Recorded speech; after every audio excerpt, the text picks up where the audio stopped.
Hi, kids. I'm finally getting around to doing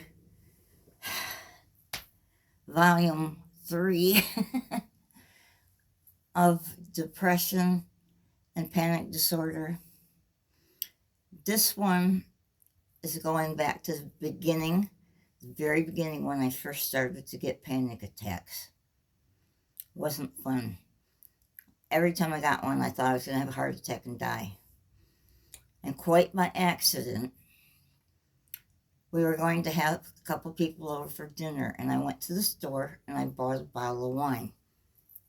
I rarely ever drink anything. Neither did my husband. Like New Year's Eve, which is New Year's Eve right now. We'd open a bottle of champagne. We would play Monopoly with the kids, and then we'd get a big platter of all kinds of little tasty foods and everything, and we'd let them have a little bit of champagne at midnight. We always stayed home with the kids, never went out to bars or parties or anything. But my husband had a very, very good job. He was a department head in the hospital, and he was in charge of biomedical engineering. And the hospital got sold, and all his people got fired. But they told him, "We're keeping you. You're just going to train our people."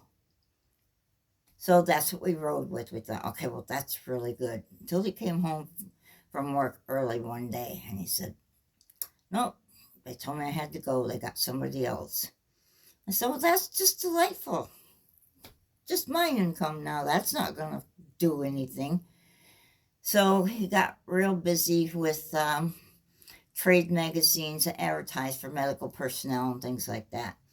And there were some good places for him to check out.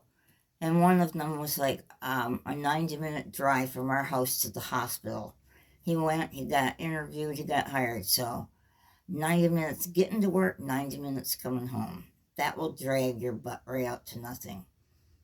But it took me a while to figure out that that's what started my panic attacks. Because my first husband didn't even have a checking account. He would get his paycheck, go to the bank, cash it, take all the money, wad it up in a ball, and stick it in his pocket. And anytime he wanted anything at all, which usually was the meat market, he loved to go to the meat market and buy big, huge steaks. Oh, let's get some for the neighbors. Let's have a barbecue. Oh, let's get a case of beer. That would be for just him.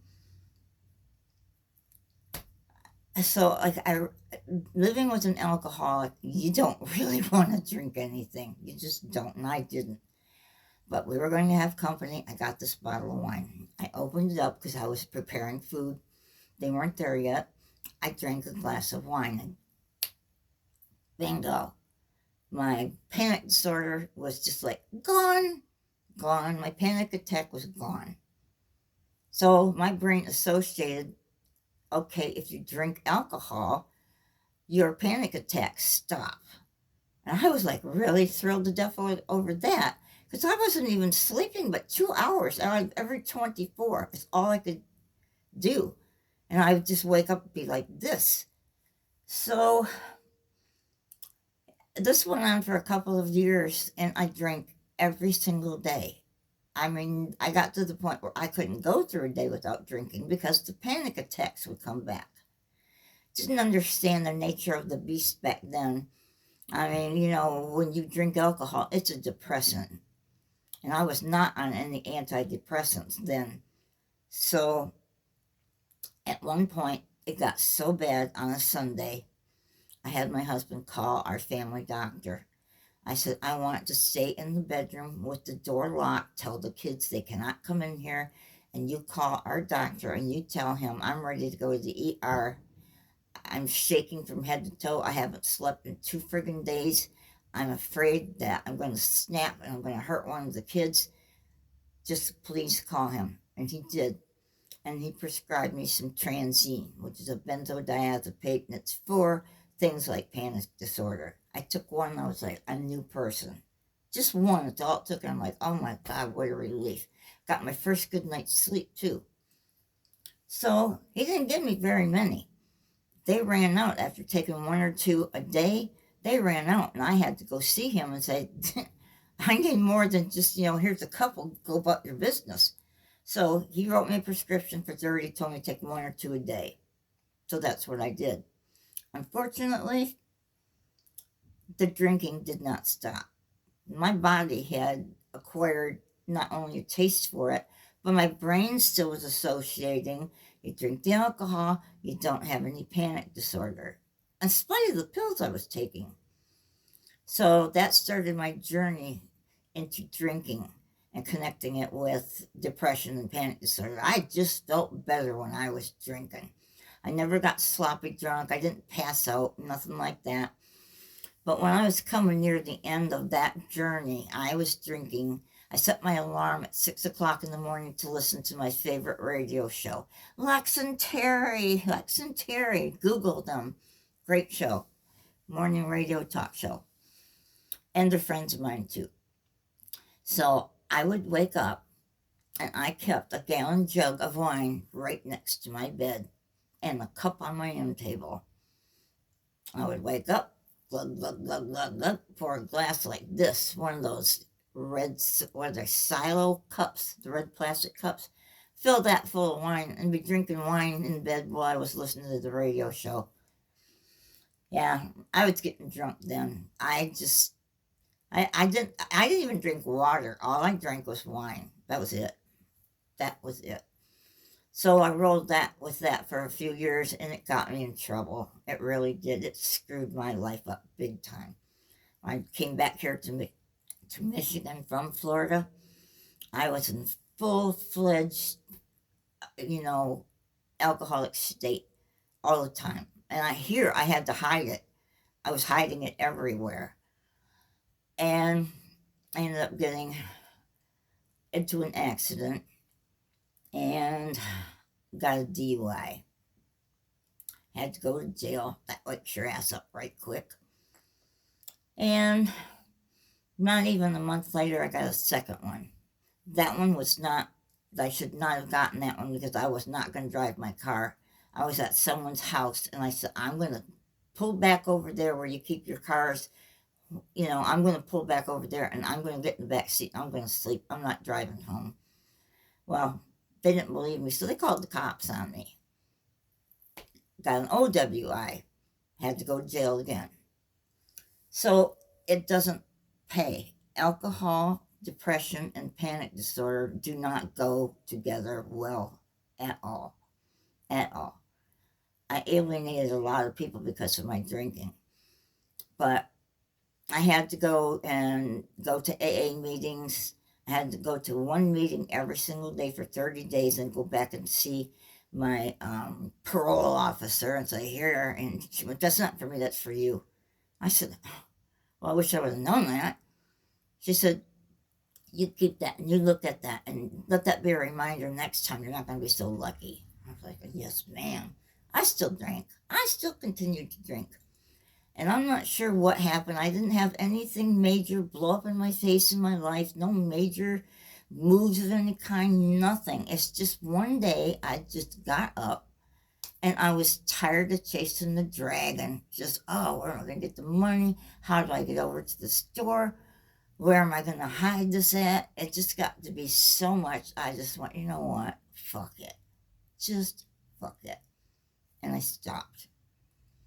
And to this day now, this has been since 2009, that's when I stopped.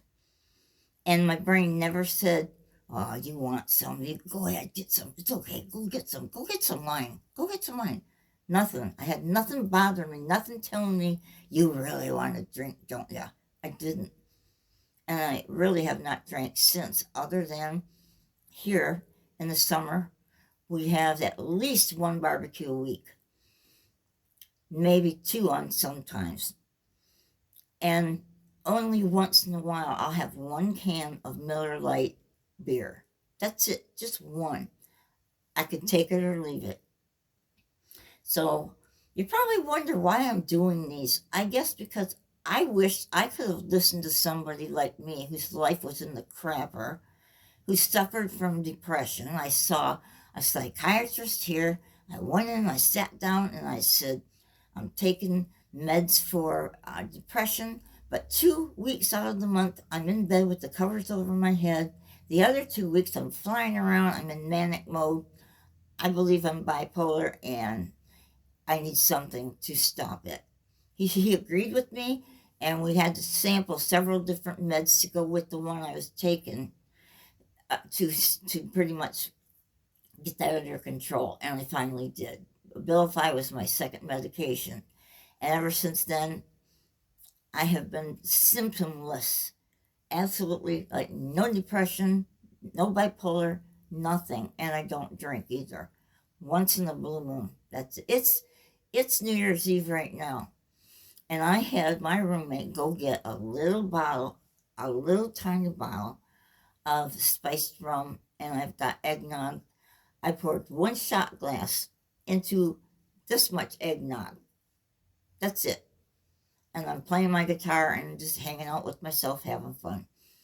So I just want y'all to know, if your life is in the crapper and you have a problem with alcohol, it's not going to get better on its own. It's not just going to disappear into thin air. You have to be an active participant in your own life and make your decisions.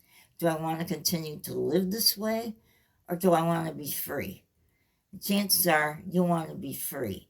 So I'm just letting you know you're not alone. I've been through hell and back many times, many times. But I'm on quite a stretch now from 2009, and we're clicking over to 2024 in just a few short hours. So please take yourself to a counselor. Tell the counselor everything about what you're experiencing. Make sure that counselor works hand in hand with a psychiatrist in the same building. That's what I did. They told me I had to see the counselor first, even though I had been through counseling umpteen times. I didn't want to rehash, oh, my mother didn't love me and all that kind of stupid shit. She said, well, you have to see me before you can see the psychiatrist. I went for 4 sessions. I said, I got to get up. I'm going home. You just got here. I said, I'm going home. She said, why? I said, because you're making me jump through all these hoops. This is not my problem anymore. I've already settled all these old issues. I am bipolar. I need medication, and I need the psychiatrist to prescribe it to me. So I'm going to go upstairs. I'm going to make an appointment to see him, and then I'm going home. No offense to you, but I don't need your counseling. I need medication. And she goes, just stay here for just 1 minute, please. I said, all right. She came back. She handed me a card. She goes, you can come and see him next Wednesday instead of seeing me. So I did. And I talked to him for 3 minutes, told him what my symptoms were, and he totally agreed with me. Yes, you're bipolar. And that's when we started sampling different medications. Now I'm free. I've never felt this good in my entire life because I suffered with depression as a child, a young child. So I've basically had it all my life. But lucky me, I'm not plagued by it anymore. So if you find yourself in this predicament, don't shy away from getting help. You want your life back, you have to participate and go look for the help. But just do it, okay? I promise you'll get your life back and you'll really live for the first time.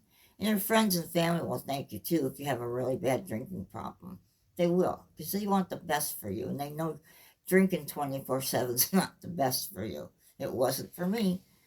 All right, so you're caught up, and I thank you very much for listening, and I hope this touches someone and helps them. Videos 1, 2, and 3. Okay, thank you all. Oh, and Happy New Year.